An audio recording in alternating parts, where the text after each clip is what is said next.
एक दिन राजकुमार सिद्धार्थ अपने चचेरे भाई देवदत्त के साथ बाग में घूमने के लिए गए। जहाँ सिद्धार्थ कोमल हृदय का बालक था, वहीं देवदत्त झगड़ालू व कठोर स्वभाव का था।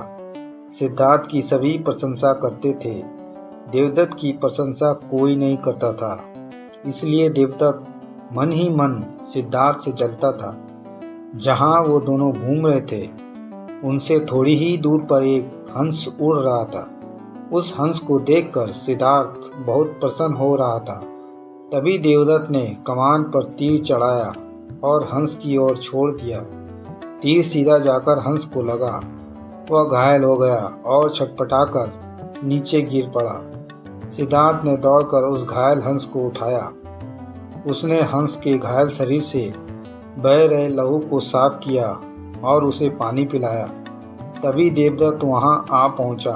उसने क्रोध से सिद्धार्थ की ओर देखा और बोला, इस हंस को चुपचाप मुझे दे दो। सिद्धार्थ, इसे मैंने तीर मारकर नीचे गिराया है। नहीं, सिद्धार्थ ने हंस की पीठ चलाते हुए उत्तर दिया, मैं इस हंस को तुम्हें नहीं दे सकता। तुम निर्दयी हो। तुमने इस निर्दोष हंस पर तीर चलाया है। यदि मैं इसे न बचाता तो इस बेचारे की जान चली जाती। देखो सिद्धार्थ, देवदत्त उसे घूर कर बोल, यह हंस मेरा है।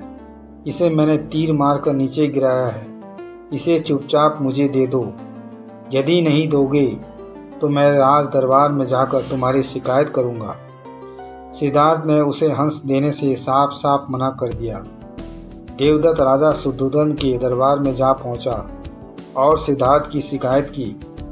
शुद्धोधन ने उसकी शिकायत को ध्यानपूर्वक सुना। फिर सिद्धार्थ को बुलावा भेजा। कुछ ही देर में सिद्धार्थ हंस को लेकर राज दरबार में उपस्थित हो गया। राज दरबार के ऊंचे सिंहासन पर राजा शुद्धोधन बैठे थे। आसपास के नीचे आसनों पर राज्य मंत्री तथा अन्य पदाधिकारी भी बैठे थे।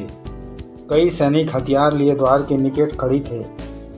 शुद्धोधन के संकेत करने पर देवदत्त सिर झुकाकर बोला, महाराज, जो हंस इस समय सिद्धार्थ के पास है वह मेरा है।